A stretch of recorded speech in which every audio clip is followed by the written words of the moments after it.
boa noite a todos. Que a paz de Jesus alegre os nossos corações e permaneça conosco. Nós estamos estudando no capítulo 8 do Evangelho segundo o Espiritismo, né? E como já é de conhecimento de vocês, a gente tem essa sequência do estudo do Evangelho às quintas-feiras. O capítulo 8 é o capítulo denominado Bem-aventurados aqueles que têm puro o coração. E hoje a gente vai estudar os itens 5, 6 e 7, que tem como subtítulo Pecado por Pensamento, Adultério. Primeiro item, o item 5 desse capítulo, vem essa passagem, uma fala de Jesus, está no Evangelho de Mateus, capítulo 5, nos versículos 27 e 28, onde Jesus nos diz: aprendestes o que foi dito aos antigos, não cometereis adultério. Mas eu vos digo que todo aquele que tiver olhado uma mulher com um mau desejo por ela, já cometeu adultério com ela em seu coração. Então essa orientação que Jesus nos dá, ele ampliou aquele mandamento de Moisés, né? Não adulterarás, não cometereis adultério. E como que ele ampliou? Ele diz que não apenas aquele que chega às vias de fato, né? Aquele que realmente cometeu um adultério é culpado, mas aquele que em pensamento está desejando, está cobiçando uma mulher do próximo, né, como está lá nos mandamentos, ele também cometeu o erro. O pecado é o mesmo. Aí, Jesus diz isso, ele já deu uma ampliada naquilo que Moisés trouxe, né? 1850 anos depois de Jesus, vem a doutrina espírita e nos traz o ensinamento de como isso acontece, do porquê que quem somente pensou também cometeu adultério. Porque Jesus disse várias vezes, né, que ele não trouxe todas as respostas porque nós não tínhamos condições de entender naquela época em que ele esteve aqui conosco, de compreender algumas verdades, né? Mas 1800 anos depois, a ciência já estava bem encaminhada, já estava bem adiantada, já tinham os estudos sobre magnetismo, sobre fluido magnético, sobre energia, né, sobre fluido universal. E aí a gente já tinha capacidade de entender o porquê que quem pensa também está cometendo erro. Porque Jesus não colocou simplesmente uma proibição porque ele não quis que a gente pensasse, porque ele quis controlar os nossos pensamentos. De forma alguma. Ele colocou que comete o adultério porque realmente é o que acontece quando a gente pensa, tem um mau pensamento. Tá? Vamos seguir. Essa imagem ficou famosa na internet, já deve ter visto. Será que acontece isso, gente? As três revelações, então, elas se complementam, né? É como se uma fosse a evolução da outra. A primeira revelação de Moisés trouxe a proibição. A segunda, que é de Jesus, ampliou essa proibição. E a terceira, que é a de Kardec, né, a doutrina espírita, nos traz o ensinamento de como que isso é adultério. Tá bom? Então, vamos lá. Kardec nos ensina, no livro A Gênese, que é um dos livros da codificação espírita, sobre os fluidos, que são o veículo do pensamento.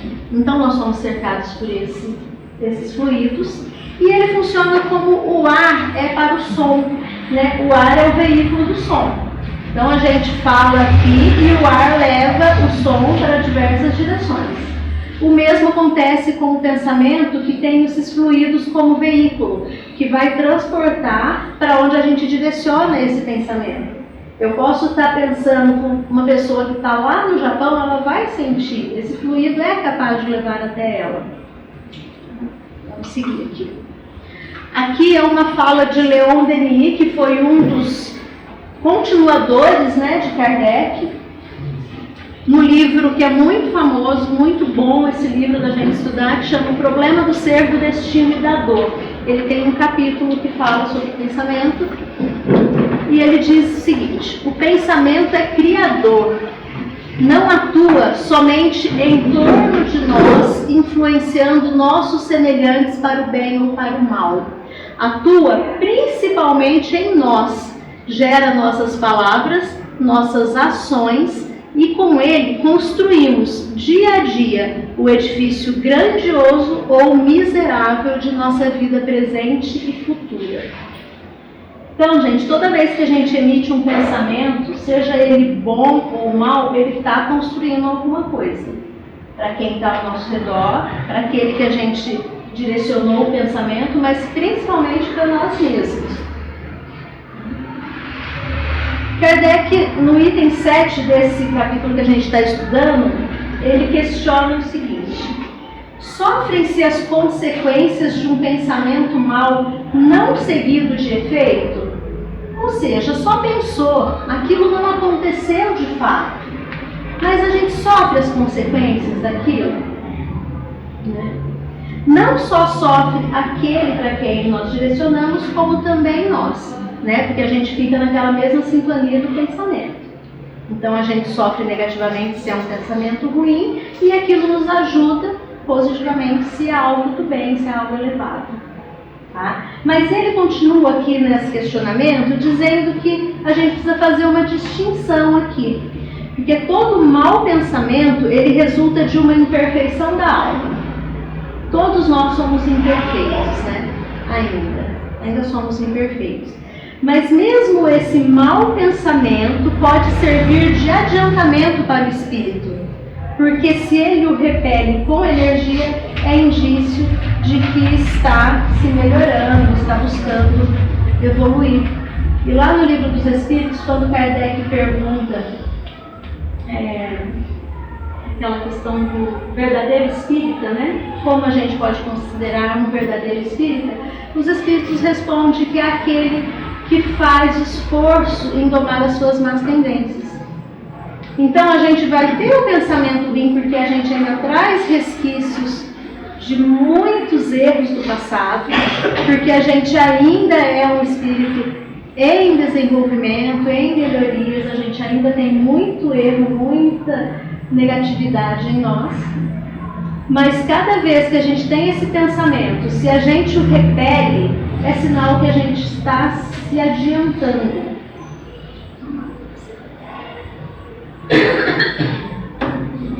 Então ele pode servir também de adiantamento para nós, desde que a gente deixa para lá.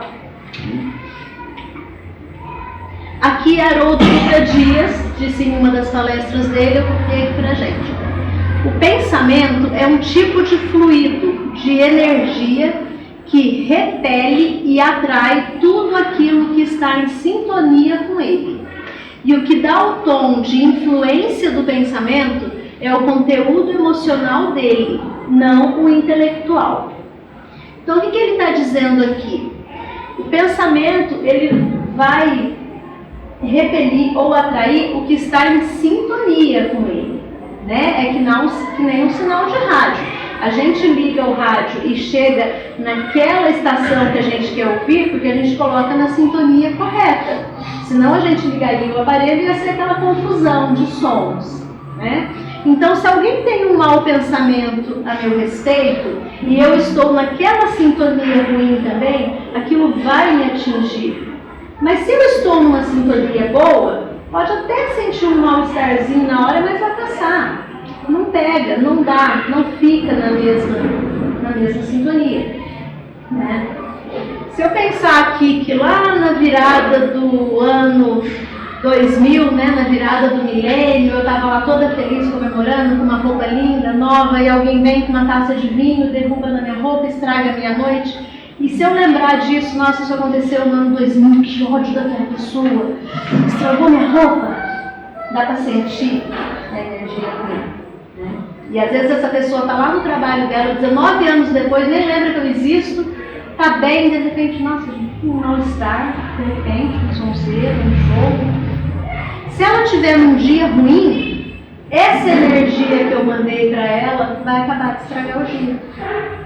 Se não, aquele mal-estar, ela vai dar uma volta, tomar um café, já volta, passou. e o problema fica comigo, porque eu que estou naquela sintonia ruim. Né? E na questão do adultério, é isso também. Não tem problema eu olhar um homem bonito passando na rua e falar, poxa, que homem bonito. Não tem problema nenhum. É bonito mesmo, estou vendo, tem olhos, né? Vai ser ruim se eu olhar com desejo, se eu olhar cobiçando, se eu olhar com pensamentos menos dignos. E de repente, se ele sentir esse pensamento e estiver na mesma sintonia, é aí que começam os problemas. Então, o olhar não está errado. Admirar o que é belo não está errado. O que está errado é o sentimento, o conteúdo emocional. O que eu pensei, o que é intelectual, não influencia. Influencia é a carga de sentimentos, é a carga de emoção que a gente coloca naquilo. Bom?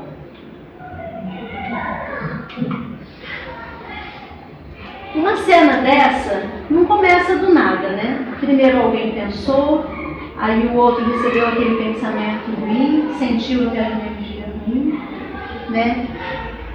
Ali a gente consegue perceber a energia indo junto ao outro. Quando está longe, quando é só por pensamento, chega também. Da mesma forma, o pensamento precisa só do fluido para levar. A gente às vezes pensa assim, eu queria tanto que o meu casamento, o meu relacionamento fosse perfeito, só que a gente tem uma dificuldade de se colocar nesse relacionamento. Né? Existe a Andréia, que é um ser que tem os seus desejos, que tem a sua moral, que tem os seus valores, que tem os seus gostos pessoais. Existe o Adriano, que tem os dele, e existe o casal, André e Adriano. Para que esse casal funcione, precisa que os dois estejam presentes, porque a gente tem o hábito de dizer assim, meu casamento não dá certo porque você não melhora, porque você não muda, porque você não enxerga. Mas o casal não é só um, o casal é os dois. E quando a gente olha casos de traição, casos de adultério, é muito comum o homem dizer, não, aconteceu porque eu me encantei pelo sorriso da outra. Eu me encantei pelo sorriso, nossa, mas era o sorriso da Angelina Jolie? Não, uma pessoa comum, sim. Mas você não ama a sua esposa? Eu amo. Mas a minha esposa não sorri mais. Eu saio de casa, eu volto para casa e ela não dá mais um sorriso. Depois que casou, não teve mais. Depois de um tempo de casado, acabou o sorriso. E aí ele se encanta, porque chega no trabalho, a colega, bom dia. E o mesmo acontece com mulheres que chegam no trabalho, o colega fala assim, olha, um bombonzinho para você, eu lembrei que você gosta. Nossa, que cor de batom bonito. Às vezes os maridos esquecem de prestar atenção nessas coisas e nós mulheres gostamos, da mesma forma que eles gostam do sorriso. Então, quando a gente vê casos de traição, existe sim, e não são poucos, aqueles que são patológicos, que a pessoa não tem jeito, né? Eu conheço o casal que viveu por mais de 20 anos e por mais de 20 anos a esposa foi traída por diversas mulheres diferentes, até que teve que se separar. Né? E a doutrina espírita não condena a separação nesses casos. A doutrina espírita diz que para evitar um mal maior, pode se separar no papel aquilo que já está separado de fato. Verdade? Então a gente tem sim que lutar pelos nossos relacionamentos, por lutar por ter uma harmonia no lar, pela felicidade do casal, da família, né? Mas tem casos que realmente não tem jeito, né?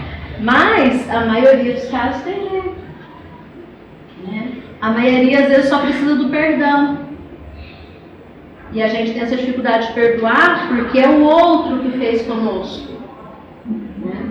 Mas todos nós estamos aqui no mesmo barco e de repente eu posso errar com o outro, não naquela mesma forma, mas de várias outras formas, né? Perdão sempre, sempre será o melhor caminho. tornar o ambiente do lar leve, né, gente? Por que é tão difícil a gente tornar o ambiente do lar leve? Às vezes o marido deixa lá a toalha molhada em cima da cama e a gente já vem com essa energia aí, olha. Não aprende que não pode deixar a toalha na cama. Olha que pesado que fica o ambiente. Dá para fazer uma brincadeira. Dá para olhar para o marido e falar, nossa, mas Deus caprichou tanto na beleza, mas é tão burrinho que não entra na cabeça. Não pode deixar a toalha molhada. Né? Fala de um jeito leve, você deu o recado do mesmo jeito, deu a bronca do mesmo jeito, mas o ambiente não fica pesado. Quando a gente põe essa energia pesada para fora, fica lá no nosso ambiente. E depois a gente não sabe por que vai tudo dando errado, quebra as coisas dentro de casa, qualquer coisinha está brigando. É responsabilidade dos dois. E os filhos vão aprender com o comportamento dos pais. E aí, que filhos que nós queremos? Né? Tornar o ambiente leve também evita esse tipo de acontecimento.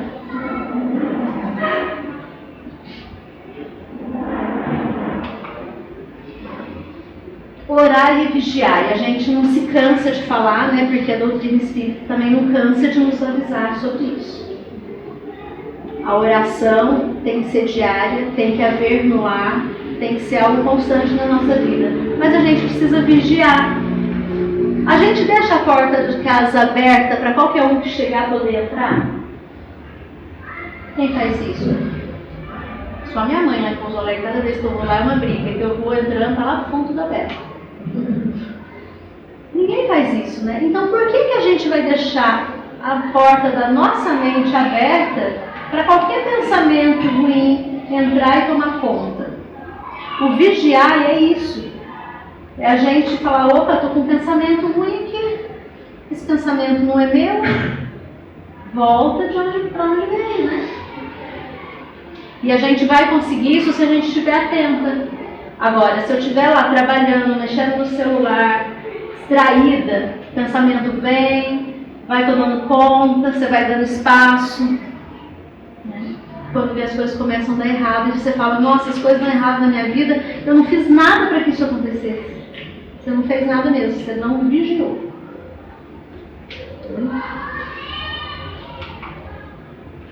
A carne é fraca, gente. Carne é carne. Pensa em um pedaço de bife, uma coxa de frango. Carne é carne, não tem sentimento, não tem inteligência. Você quer ver o que nós somos sem o espírito? Sem um espírito aqui conosco? Que é na verdade o que nós somos? É só olhar um cadáver. Aquilo é carne. Não é nem fraco, nem forte, nem inteligente. Simplesmente carne, matéria perecível. Tem data de validade. Então o que é fraco? Somos nós, espíritos ainda imperfeitos, que às vezes cedemos a uma tentação. Nós somos fracos. Dá tempo, eu vou ler aqui. Esse livro, Caminho, Verdade e Vida, uma psicografia do Chico, ditado pelo Emmanuel, que é o mentor de Chico Xavier.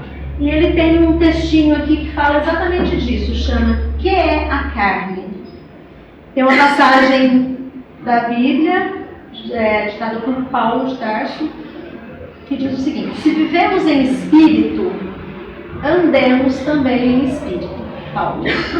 Aí Emmanuel comenta: quase sempre, quando se fala da espiritualidade, apresentam-se muitas pessoas que se queixam das exigências da carne. É verdade que os apóstolos muitas vezes falaram de concupiscência da carne, de seus criminosos impulsos e nocivos desejos. Nós mesmos, frequentemente, nos sentimos na necessidade de aproveitar o símbolo para tornar mais acessíveis as lições do Evangelho. O próprio Mestre figurou que o Espírito, como elemento divino, é forte, mas que a carne, como expressão humana, é fraca. Entretanto, o que é a carne? Cada personalidade espiritual tem o seu corpo fluídico, e ainda não percebeste, porventura, que a carne é um composto de fluidos condensados? Eu vou pular um trechinho aqui, tá? Quem quiser depois procura lá, é a lição 13, tá? Tá em verdade aqui. Quando falamos em pecados da carne, podemos traduzir a expressão por faltas devidas à condição inferior do homem espiritual sobre o planeta.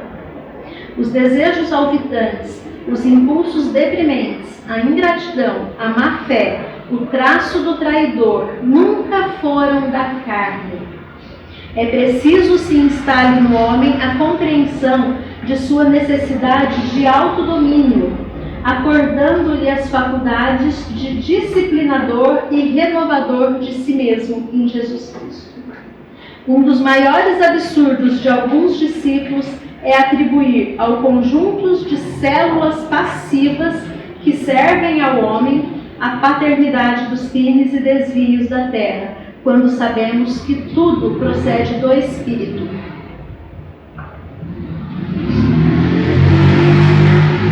Andréia, por que você pôs esse cavalo ali para falar de carne fraca?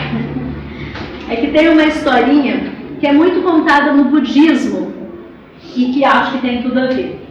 Então tinha uma pessoa ali na beira dessa praia e vê um cavalo vindo, um cavaleiro a todo galope. E essa pessoa fica curiosa ali olhando. Quando está chegando perto, ele percebe que o cavaleiro é um amigo dele. Acha que o amigo vai parar, mas o amigo não para e vai a todo galope. E aí ele fala: meu amigo, para onde você está indo? E o amigo grita de longe: não sei, pergunta para o cavalo. Quando a gente acha que culpado pelos nossos erros é a carne, é como se a gente fosse aquele cavaleiro e o nosso corpo o cavalo. O cavalo pode levar a gente para onde a gente quiser? O nosso corpo também não. Somos nós que temos que tomar as rédeas da nossa vida, do nosso corpo, das nossas escolhas. Somos nós que decidimos para onde vamos. Outra coisa que eu coloquei aqui para lembrar, gente. Essa desculpa que a carne é fraca não cola mais, tá? Vamos procurar outra que essa não cola mais. Aqui no item 7 ainda desse estudo, Kardec coloca: na pessoa que não consegue mesmo o pensamento do mal, o progresso está realizado. Naquela a quem vem esse pensamento, mas o repele, o progresso está em vias de se cumprir. E naquela que, enfim, tem esse pensamento e nele se compraz, o mal está ainda com toda a sua força. E aí, como será que nós estamos, né? Quando vem um pensamento inferior, quando vem um pensamento menos nobre, a gente se compraz com aquele, a gente acha bom, acha divertido, a gente gosta. Se for isso, o mal ainda está com toda a sua força em nós. Mas se ele vem e às vezes a gente já consegue repelir, a gente fala: não, eu sei que isso aqui não está certo, estou toda semana lá no centro espírita, estou ouvindo isso, eu sei que eu vou ter que pagar lá na frente, então o progresso já está em vias de se cumprir em nós. E aquele que nem sequer pensa no mal, o progresso já está realizado. Esse já é um pouco mais difícil de encontrar entre nós, né?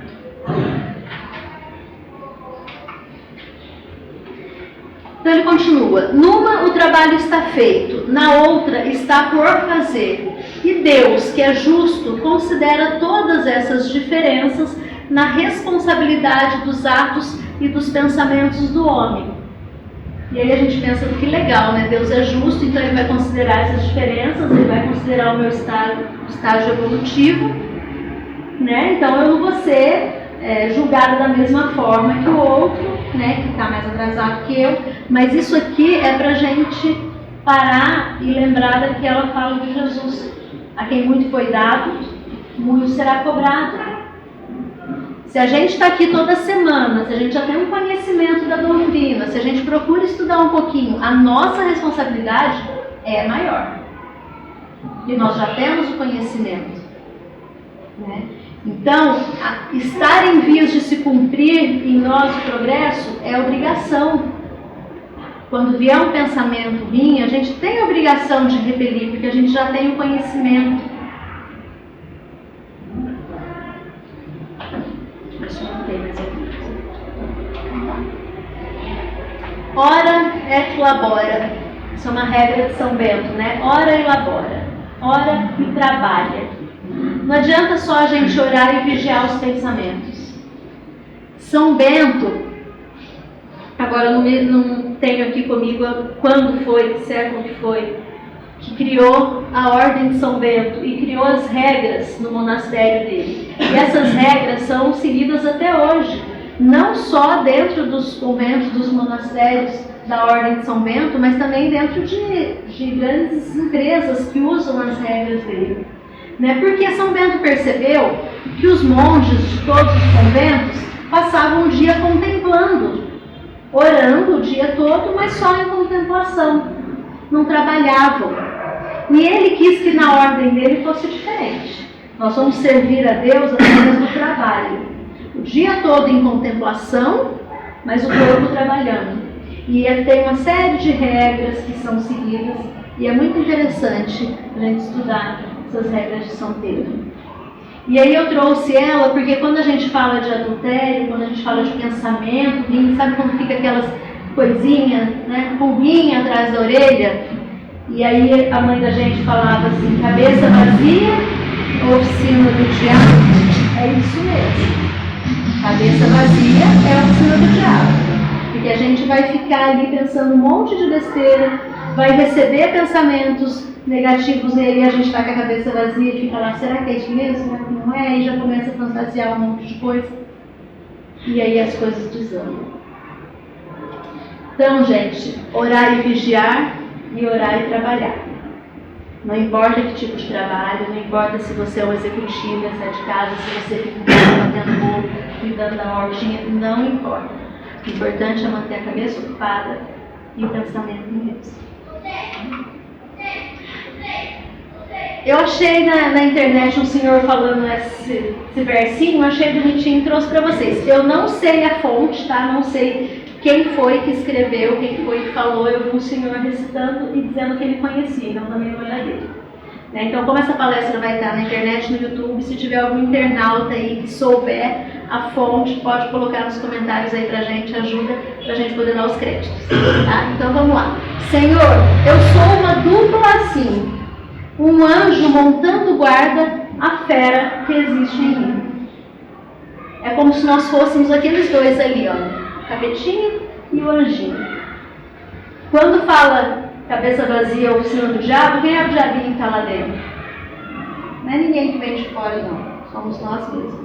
E nós somos esse anjo que fica montando guarda. Vem o pensamento ruim, não, pera, não é bem assim, né? Não foi assim que eu aprendi. Mas somos os dois. Então é uma eterna luta para a gente vencer esses pensamentos inferiores. A luta é constante, né? Ela é diária. A gente está nesse momento de realmente ficar brigando com o nosso capetinho e o nosso anjinho, que somos nós mesmos.